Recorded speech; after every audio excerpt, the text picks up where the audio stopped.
کی ہے۔ شیخ عائز بتاتے ہیں کہ وہ جب شاہ فیصل کے ہمراہ روضہ رسول صلی اللہ علیہ وآلہ وسلم کے اندر داخل ہوئے تو وہاں کا منظر ہی کچھ اور تھا۔ انہوں نے دیکھا کہ روضہ مبارک کے اندر لوہے سے بنے ہوئے بڑے صندوق موجود ہیں اور وہ تمام کے تمام مقفل یعنی ان پر لاک لگے ہوئے تھے۔ یوٹیوب پر موجود اپنے ایک انٹرویو میں شیخ عائز بتاتے ہیں کہ ہم نہیں جانتے تھے کہ ان صندوقوں میں کیا ہے، چنانچہ روضہ رسول سے واپس آنے کے بعد شاہ فیصل نے ایک شاہی حکم نامہ جاری کیا اور ایک کمیٹی تشکیل دی یہ جاننے کے لیے کہ ان صندوقوں کو کھولا جائے اور یہ معلوم کیا جائے کہ ان کے اندر کیا ہے۔ یہ صندوق دراصل سلطنت عثمانیہ کے زمانے ہی سے روضہ مبارک میں موجود تھے۔ ایک شام کو شیخ عائز اپنے ساتھ ایک نمائندہ لے کر روضہ مبارک کے حجرے میں داخل ہوئے۔ ان کے ساتھ زیورات کا ماہر ایک شخص بھی تھا۔ حجرہ نبوی صلی اللہ علیہ وآلہ وسلم میں داخل ہو کر مقفل صندوقوں کے تالے کھولے گئے اور اشیاء کا جائزہ لینا شروع کیا گیا۔ شیخ عائز بتاتے ہیں کہ جس صندوق کا سب سے پہلے معائنہ کیا گیا اس میں سونے کے زیورات پائے گئے، جبکہ دوسرے صندوق سے چاندی کی زنجیریں برآمد ہوئیں جو کسی زمانے میں خانہ کعبہ اور روضہ رسول کے دروازے سے منسلک تھیں۔ ہمیں حجرے سے نبی کریم صلی اللہ علیہ وآلہ وسلم کی ذات سے منسلک بھی کچھ تبرکات ملے۔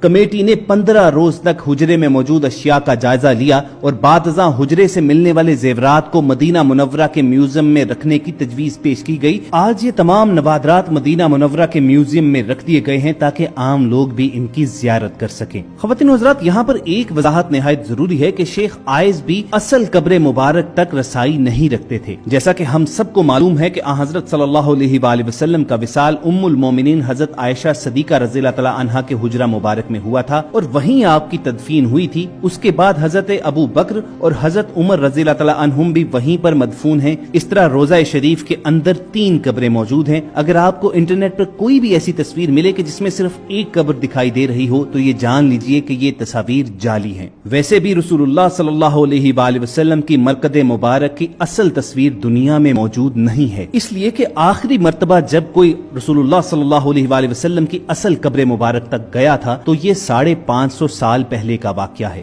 وہ حجرہ شریف جس میں آپ اور آپ صلی اللہ علیہ وآلہ وسلم کے اصحاب کی قبریں ہیں، اس کے گرد ایک 4 دیواری ہے۔ اس 4 دیواری کے بعد اس کے ارد گرد ایک اور دیوار کھینچی گئی جو 5 کونوں پر مشتمل ہے۔ یہ خصوصی دیوار حضرت عمر بن عبدالعزیز نے اپنے دور خلافت میں بنوائی تھی اور اس 5 کونی دیوار کا مقصد اسے خانہ کعبہ کی مشابہت سے بچانا تھا۔ اسی 5 کونے والی دیوار پر ایک بڑا سا سبز رنگ کا غلاف یا پردہ ڈالا جاتا ہے۔ یہ دیواریں بغیر دروازوں کے ہیں، چنانچہ کسی کے بھی ان دیواروں کے اصل قبر مبارک تک پہنچنے کا سوال ہی پیدا نہیں ہوتا۔ جو بھی سربراہان مملکت کو آج تک روضہ شریف کے اندر داخل ہونے کا شرف حاصل ہوا ہے وہ اس 5 کونی دیوار پر پڑے سبز پردے تک ہی جا پاتے ہیں۔ روضہ رسول صلی اللہ علیہ وآلہ وسلم پر سلام عرض کرنے کی غرض سے جب زائرین سنہری جالیوں کے پاس کھڑے ہوتے ہیں تو سنہری جالیوں کے پار انہیں بس یہی 5 کونی دیوار پر پڑا ہوا سبز پردہ نظر آتا ہے۔ گزشتہ 1300-1400 برس میں اس 5 دیواری حجرہ کے اندر سوائے 2 افراد کے کوئی نہیں جا سکا۔ پہلی بار 91 ہجری میں حضرت عمر بن عبدالعزیز رحمت اللہ کے دور میں ان کا غلام، اور دوسری بار 881 ہجری میں معروف مورخ علامہ اسمہودی کے بیان کے مطابق وہ خود اس 5 دیواری حجرے کے اندر گئے۔ آخری بار 881 ہجری میں حجرہ نبوی صلی اللہ علیہ وآلہ وسلم کی دیواریں پرانی ہو جانے کے باعث ان کی تعمیر نو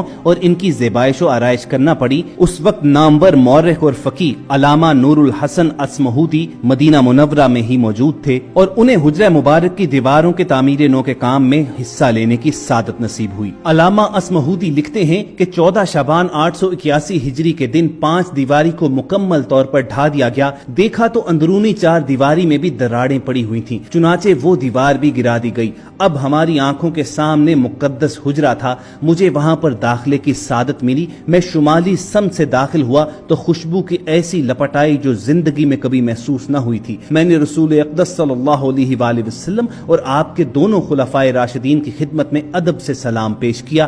مقدس حجرہ مربع شکل کا تھا۔ اس کی 4 دیواری سیاہ رنگ کے پتھروں سے بنی تھی جیسے خانہ کعبہ کی دیواروں میں استعمال ہوئے ہیں۔ 4 دیواری میں کوئی دروازہ نہ تھا۔ میری پوری توجہ 3 قبروں پر مرکوز تھی۔ تینوں سطح زمین کے تقریباً برابر تھیں، صرف ایک جگہ ذرا سا ابار تھا۔ یہ شاید حضرت عمر فاروق رضی اللہ تعالیٰ عنہ کی قبر مبارک تھی۔